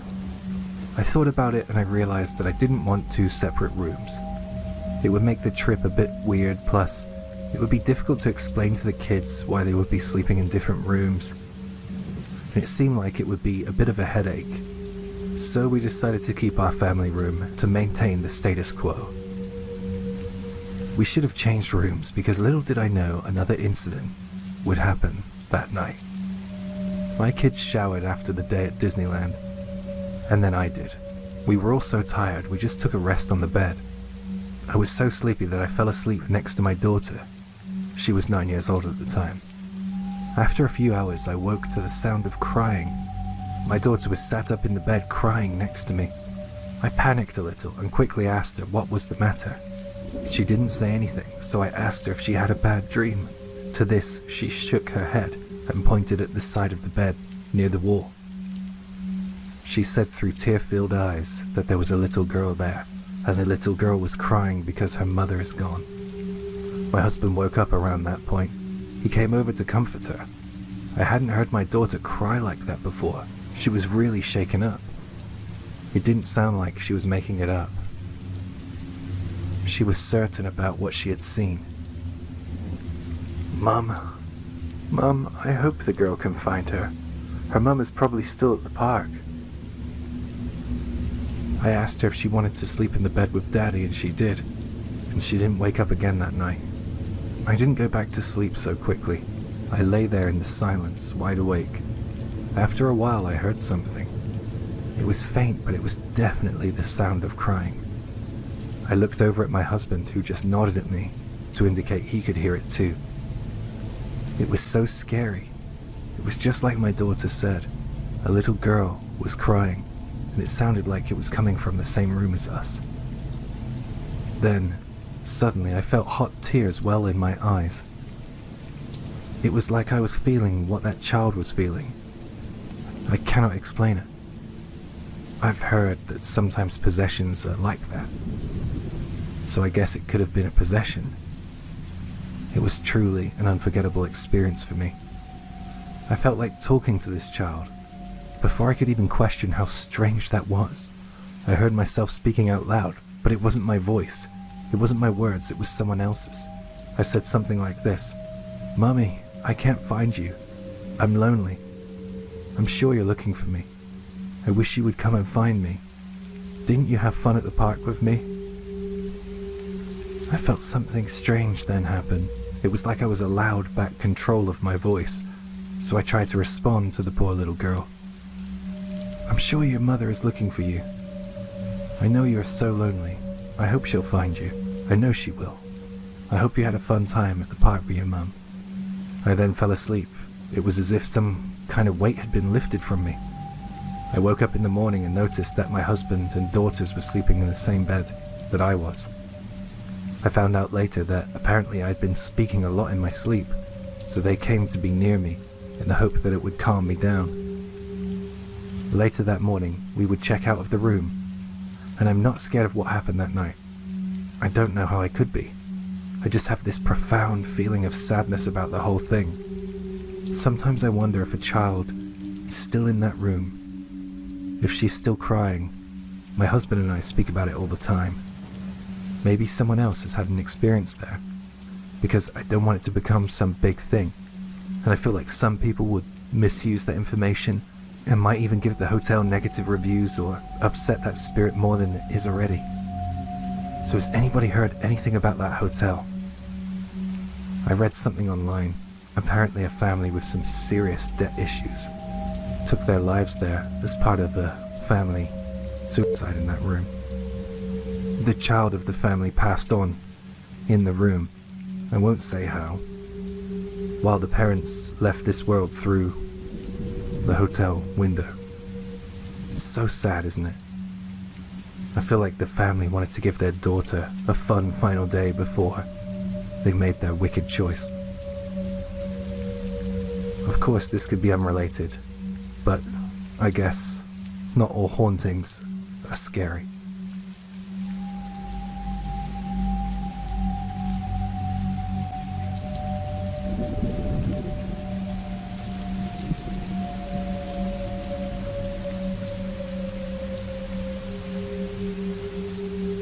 This happened a long time ago, roughly 22 or 23 years ago. I've recently found these message boards, and I enjoy reading about your creepy experiences, so I've decided to share mine. I was a single man at the time this happened, and I loved going on long drives, roughly once a month. It was mid-autumn, and I decided to go for a drive after work. I headed to a spot I liked a lot at the time. I worked a job that allowed me to finish early on Fridays if I made up enough hours throughout the week. Well, usually I would have finished earlier, but there was a deadline I needed to work to, so I had to stay later than expected. I'm quite a stubborn person, and I was looking forward to my monthly drive, so I was going to go on my monthly drive. Just because I was heading off later than I expected didn't mean that it wouldn't be fun. My destination was a convenience store which was about 2.5 hours away. The roads were really nice, and there were some winding roads and highways which allowed me to get up some speed. I arrived at the convenience store, and I parked in one of the corner spots. That store was a little unusual because it had a large number of parking bays. I think that convenience store owner bought the piece of land that it sits on, and previously that piece of land probably belonged to a hotel or something like that. Well, that's my guess anyway. So I liked using that store as my marker to head back. I would park up, get a drink, some snacks, or even take a quick nap. Well, since it was autumn and it was night out, I thought I would take a nap until the sun came up. I kept a sleeping bag in my car for situations just like that. I locked my doors and my windows. I was a lot more tired than I thought, so it didn't take me long to get to sleep. But before I went to sleep, I reclined my seat, and then I drifted in to a dreamless sleep. I was suddenly jolted awake when I felt a pair of hands grab my shoulders from behind and attempt to pull me backwards. I immediately thought, this cannot be possible. I locked the doors and I'm alone in the car. What the heck is happening? I was in a state of absolute confusion and shock. In the chaos of me flapping and pulling forward, I heard something that still gives me chills to this day when I think back to it. It's 23 years on and I still can't get it out of my head. I heard a woman laugh despite being alone in the car. And that laughter slowly decreased in volume until it completely faded out. I looked in my rear view mirror and I didn't see anyone behind me. I knew that I wouldn't because I knew I was alone. I got out of the car in a panic and I stood by the side of it taking deep breaths. I was shaking with fear. I had no explanation for what had just happened. I had a flashlight in my car, so I grabbed that. I wanted to be in the light. I was shining it around the parking lot, hoping to see something. Some sense of something normal to take my mind off what had happened. My flashlight's light fell on an old, tattered poster, which had been tied to the chain link fence. And it read something like this: information needed. Body of foreign national female found inside suitcase. Suspect and victim unidentified. My heart sank. I thought that the hands I felt and the laughter I had heard might have belonged to the woman, if this was her unfortunate final resting place. One thing I will say is that the woman who grabbed me did not feel like she did it out of anger or hatred. I know how crazy I must sound right now, but stay with me for a second. She grabbed me in such a way that I felt like she was teasing me, like a big sister would.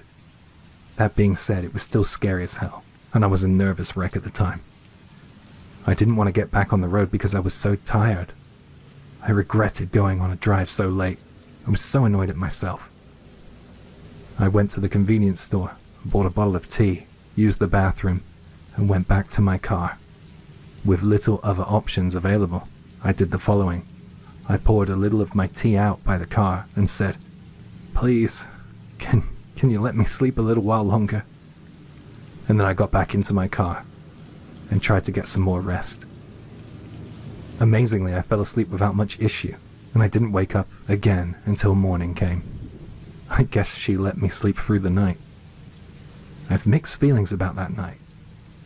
It was scary, but it was kind of a nice memory.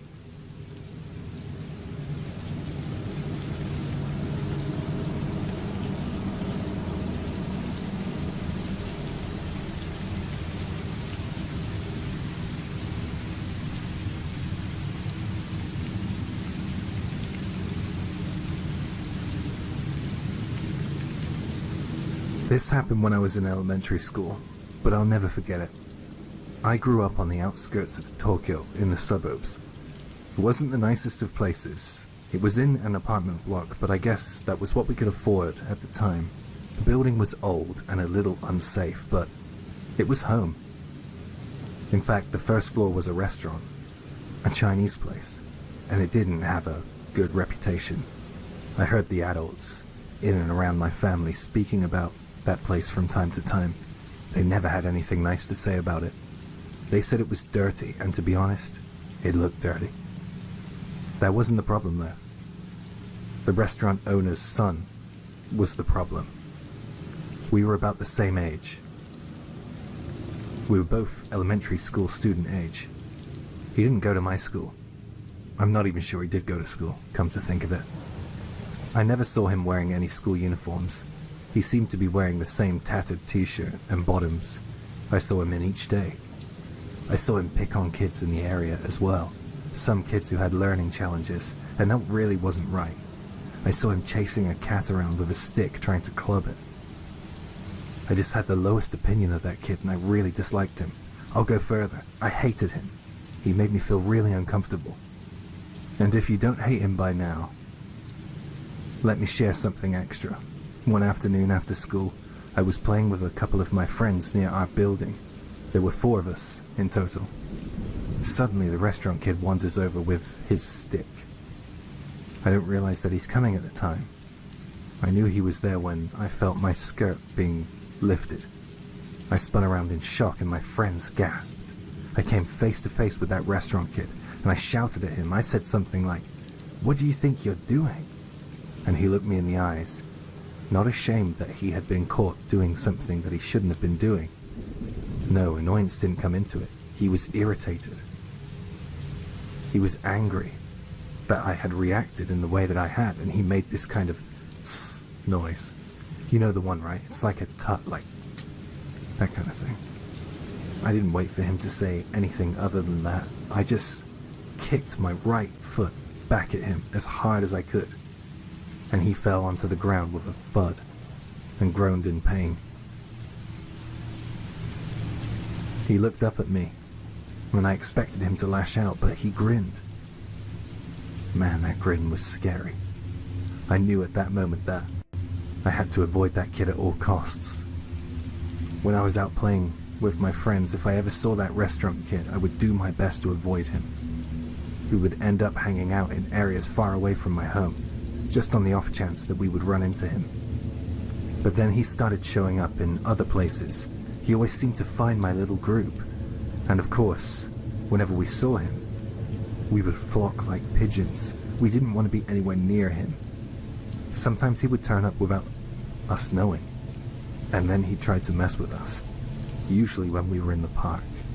Every kid wanted to be in the park during the summer, and even if he was there, I didn't want him to ruin the park for me and my friends.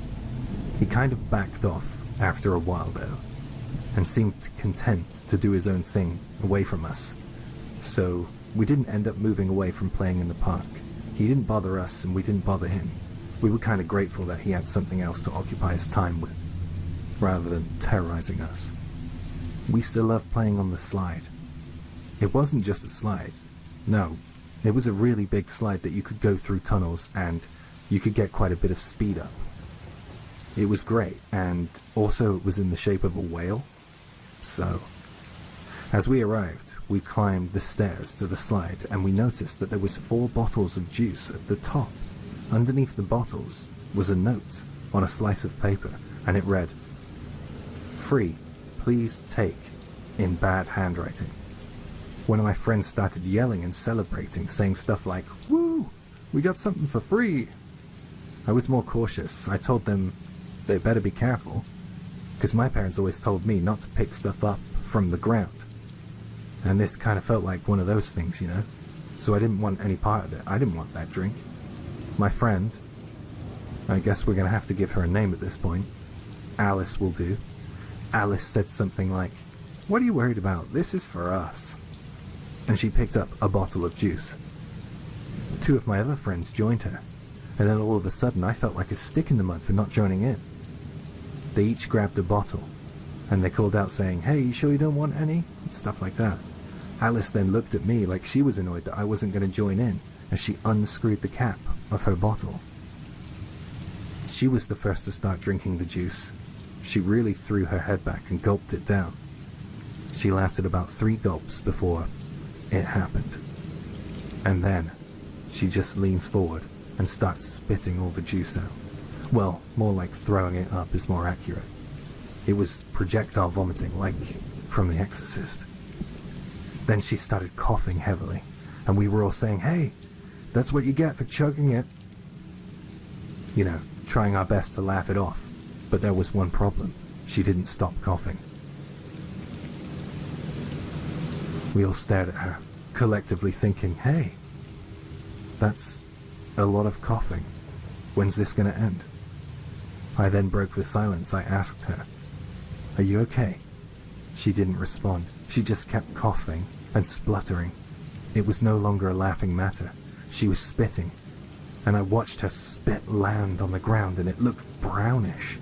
I looked at her, and this foamy brown spittle was trailing from the corners of her mouth. Something was very wrong. We all started screaming. Panic came at us thick and fast. We were all shouting for Alice's attention, each one of us wanting her to tell us that she was fine. Alice looked up at us, and she clutched her chest, and this was the last time we heard her speak, and she said, "Hot, hot, Mum," while she thrashed around. I'll never forget those words. An older woman who had seen us all crying and wailing came rushing over. She was asking us what we did, and the only thing we could tell her was that Alice drank the juice that we had found atop of the slide. As we panically explained this to the older woman, we saw a look of horror cross over her face. She dug her flip phone out of her purse, and she called for an ambulance. Us young girls couldn't do anything other than freak out. Yet amidst all this frightening turmoil, I felt as if I should turn in the opposite direction of Alice, as if someone was looking my way, and I had to look back. It was like an itch that needed to be scratched. I turned to meet the eyes of the restaurant kid. He was crouching behind some plants in the park. It was summer and the grass was higher than usual. The restaurant kid was squatting down and watching our panic. He was smiling. He was so pleased with himself. My other two friends, and obviously Alice as well, didn't notice him, but I sure did. As soon as he noticed that I had spotted him, he ran for it. Moments later, an ambulance arrived for Alice. My parents and the paramedics asked me very serious questions that I couldn't quite answer. It was all a blur after that. I was so scared for my friend. I thought when she left in that ambulance that it might be the last time I ever saw her. Fortunately, it wasn't. She managed to make a recovery. She was even back in school after a week or two. It was later discovered that the juice that she had drank hadn't been entirely juice. It was laced with pesticides. No one knew who had put those bottles on the slide. I heard phrases like random and no motive used a lot. In the end, they never caught the person who had left the pesticide juice mix on top of the slide. But I knew who did it. I just couldn't prove it. I was a kid and I didn't know what I could do about it. I was just really glad that Alice was back at school and she was safe. I guess you could say I was a little scared to put forward my theory for the culprit.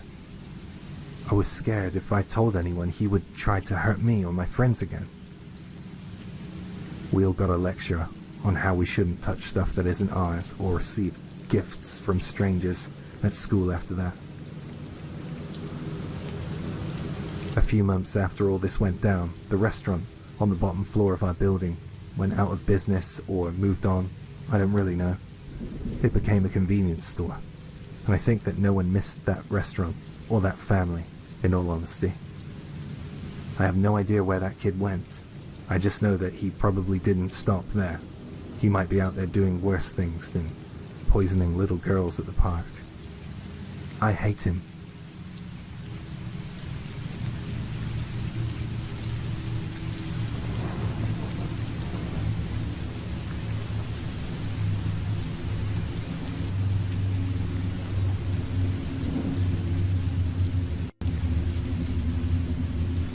This happened when I started living alone for the first time.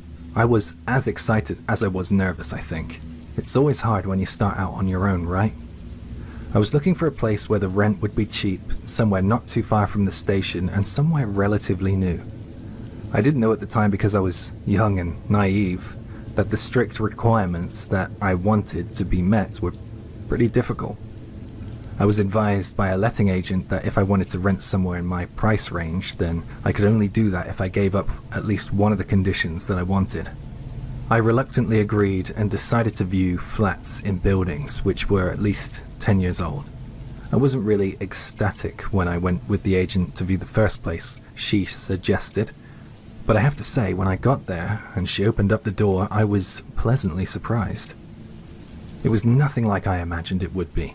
I expected someplace half dilapidated.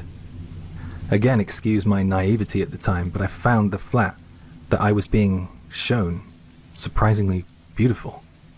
There was one thing that struck me almost instantly about the place, though. It gave off kind of a weird smell. It was like walking into a place that had been sealed shut for a while. It felt almost damp and lifeless. I got the vibe that no one had lived there for a long while. I looked over the place and I felt my smile widening as I mentally checked off all the things that I wanted in my new home. When I heard the price, I could barely contain my excitement. I don't know if it was the saleswoman or my own impulsivity, but I felt if I didn't act quickly, I would lose this place. It had big windows that allowed the sun in, it had a great storage system, and deep walk-in wardrobes, so it was perfect. I couldn't risk losing this place, so I decided to contract with the letting agency and lock it in. I moved in and I was so excited to start my new life. The big windows allowed so much sunshine in throughout the day, it was truly gorgeous. But at night time, I couldn't help but feel a little spooked out and therefore jumpy. I put it down to nerves, new home jitters. I just took a drink in the evening to calm my nerves, and then I was able to get off to sleep without any issue. But that restless and jittery sensation wouldn't let up no matter how many nights passed. I mean, initially I thought it was down to my caffeine intake, so I cut that back, but that didn't make any difference. It just made the next working morning even harder because I was used to the drink to get me to sleep. One night, I was doing my usual routine, and I found myself drifting off to sleep only to wake up at some point in the night to hear a noise coming from somewhere in my new home. What the hell is this? I thought, probably out loud. I tried to get up or twist my neck to face the direction of the sound, but I found that I was completely incapable of movement. I was like a slab of stone in my bed, motionless. I was suffering from sleep paralysis. I had experienced something like that before, so I didn't panic as much as I probably should have. I just relied on darting my eyes all over to try and find out what was happening. I judged that the noises I was hearing was coming from within the bathroom. The noise slowly sounded more familiar the more awake I became. To me, it sounded like water dripping. Did I forget to turn the shower off? Or the tap? I wondered. I knew that was unlike me. I have never been a careless person, and I believe in a neat and tidy home, so I don't think I would have forgotten to turn off the tap or the shower. But I know we're all human and mistakes can happen. Just in case it was my carelessness, I tried to rise from my bed once again. I was struggling with whatever was keeping me on my bed when I heard something strange. The sound of water dripping, the sound that I had heard so clearly coming from the bathroom, seemed now to be approaching. It sounded like the dripping water was getting closer. I felt as if there was something in my home with me. I knew that I wasn't alone. There was something in my home and it was getting closer and closer to me. At that point, I still couldn't move. I felt as if my heart was pounding faster and faster every time I heard a droplet of water hit the floor. I couldn't even turn away from what was coming. I knew that I didn't want to see whatever it was, so the only thing I could do was shut my eyes. I screwed them as tightly shut as I could, and I pleaded to all the known deities to come and save me in my time of need. Nothing came to save me. Nothing seemed to be able to stop the inevitable. Before the presence I felt in the room with me approached me, I somehow managed to summon the courage to open my eyes. I guess I had a morbid sense of curiosity wash over me. I saw this black mass moving towards me, some kind of hulking, dark, pitch-black shadow. It loomed over me, and I shut my eyes and braced. But then before I knew it, it was morning. I was incredibly relieved to see that there was light in the room now. And I could feel the sensation of movement in my body once again. I got up and made my way to the bathroom. I had to know if what happened last night was the result of an overactive imagination or a tap left running. I wanted to know if what I experienced was dream or reality. The shower hadn't been dripping, and neither had the tap. I smiled to myself, thinking I'd better stop the boozing or get more sleep because something clearly ain't right. I turned to go back into my bedroom, and then I stepped in something wet. I looked down and saw wet footprints leading all the way up to the side of my bed, where just by my bedside table, the water footprints had formed a kind of pool. It was as if there were footprints leading from the bathroom to my side of the bed, and something stayed there. It was a truly chilling sight. I didn't feel like being alone in my flat that night, and I was quite a long way from home, so I decided to call a friend of mine who lived in my area and ask if he wanted to spend the night. Now, this friend of mine was what you might call the spiritual type. He was all about the occult and communicating with spirits and stuff like that. I invited him, and he took a look in my bathroom and said, "Something happened in here." He refused to stay the night and insisted that I stay with him at his place. I didn't tell him about the watermarks I had seen in the shape of footprints I had seen on the floor in the morning. I don't know how he could have known the bathroom was giving me bad vibes unless it was a heck of a guess.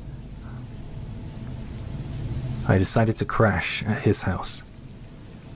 I went to the letting agent and explained the situation on my next available day off.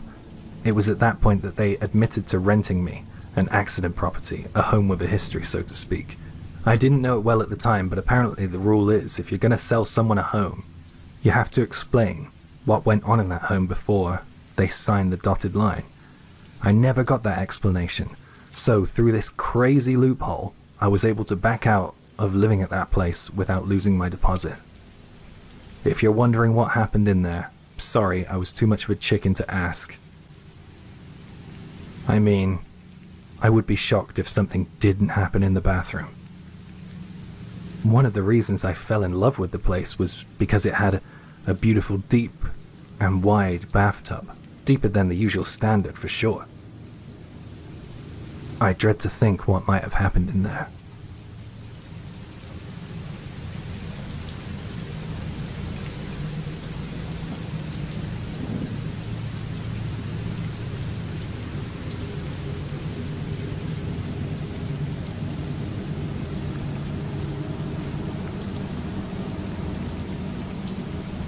I don't have any, medium abilities. I don't like ghosts or anything scary for that matter. But I've always been curious. Me saying I don't like spirits isn't me saying I don't want to believe in them. I just went through a weird period of my life where I would look up creepy paranormal clips online. Maybe it was an existential crisis looking back. Those creepy clips on social media, they freak me out sometimes though. I feel like looking over my shoulder after I watch them. Nothing really has happened to me though, well, up until this experience. I wouldn't be sharing my story here if nothing happened, would I? One night, I was surfing the net. This was a long while ago. Does anyone remember dial-up internet? Yeah, those times. The kind of times where if you needed to use the phone, then the internet needed to be cut off. Anyways, I was watching a video of some sort, of a paranormal investigation alone in my room, and then all of a sudden, the lights went out. It was so cliche. It wasn't just the lights though. My PC went dark. Everything electrical that was plugged in lost power. I mean, I can look back on it and smile now, but when those lights went out, I was plunged into darkness, and I was absolutely terrified. I felt like a mouse being cornered by a cat. I wondered if it had anything to do with the creepy stuff that I had been watching, and that caused me to freak out. I started shaking. I was living alone at the time, and I have to say that I wish I wasn't. I say that because it was on me to go and check the circuit breaker and to try to get the power back on. The breaker was on the other side of my apartment. I had no choice. I had to leave my bedroom. I crossed the dark hallway and I went in search of the breaker which was just outside the restroom near the front of my apartment. I went there and I checked the breaker. Luckily, I kept a flashlight by the front door, just in case. I managed to single out the switch that had tripped on the breaker and I flipped it back. It didn't do no good for light because the only light I had on before the power cut was the light in my bedroom. I could see light spilling out from the foot of my bedroom door though, so I felt slightly reassured. I used the bathroom since I was there and I headed back to my room. I felt that that was a good point to end the night and get some shut-eye. I didn't like the short walk back to my bedroom. Something felt very, very wrong about it.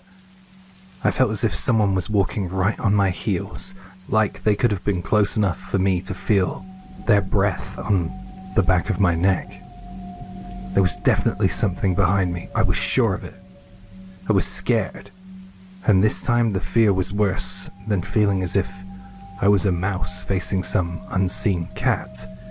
This felt like I had been plunged into the ocean, and there was no one around for miles and miles who could save me. Normally I would want to spin around and take a good look, but not that night. Something told me not to do that. I just froze there in the hallway, unsure of what I should do next. I heard a noise coming from somewhere behind me. It's so hard to describe this noise, but to me it sounded like a curtain being drawn or a blind being released and allowed to travel as quickly as it liked to the top of the window. It was something jarring is what I mean, like a car door slamming when you're sleeping, or a glass shattering in a restaurant. It was a noise that you just couldn't ignore. It came from within the apartment, like right behind me. It wasn't a house sound. I ran back to my room as fast as I could, and I threw my covers over me. I just curled up in my bed and tried to protect myself. I tried to tell myself that I had just worked myself up because there had been a power cut, and I was watching scary stuff, but some part of me just wouldn't unclench. I was so scared of hearing more noise that I began to get freaked out by the sound of the wall clock's second hand ticking away. That night it seemed deafening. I hadn't ever been bothered by it before, but I also hadn't listened to it in the quiet of the night. I don't know how long I stayed like that, but after a while, I heard another sound. It was like a clicking sound. If you can imagine a switch like a wall plug being turned on or off, it was like that. I was so scared that I wasn't alone in my apartment that night that I thought I was gonna die. I stayed up in my makeshift bed cocoon and tried my best to think of happier thoughts. I guess it must have worked, or my exhaustion won, because before I knew it, I was waking up and it was morning. I went to the bedroom to wash my face. I already imagined how impossible it would be to tell my friends about what happened. There would be no way that they would believe me. As soon as I entered the bathroom for my morning routine, I felt the same feelings I had felt the night before. I felt very strongly that I wasn't alone. I felt as if there was a presence in there with me. I was very aware that the bathroom mirror was right in front of me, and because of all those scary videos I had been watching online, I was determined not to look into that mirror. But I didn't want to be scared in my own home, and I oddly thought that if there was something with me, then perhaps if I saw it, then it might just go away. So I raised my head up and I proudly stared into the mirror. I couldn't see anything but a sleep-deprived and frightened version of myself. Oddly, I couldn't have felt more alone. It was a jarring experience. I don't know what happened that night, but since that power cut, I feel as if something has entered my home. I'm not really sure what I can do about it, but I'm very frightened and aware of something taking up occupancy in my bathroom. I do not feel alone whenever I'm near that room. I'm so freaked out by the memories of having felt that strange presence behind me that I actually kind of moonwalk out of the bathroom back to the safety of my bedroom every time I go in there. It doesn't seem to be all that interested in my bedroom for some unknown reason. I feel like the presence I sensed in the bathroom seems to get stronger by the day.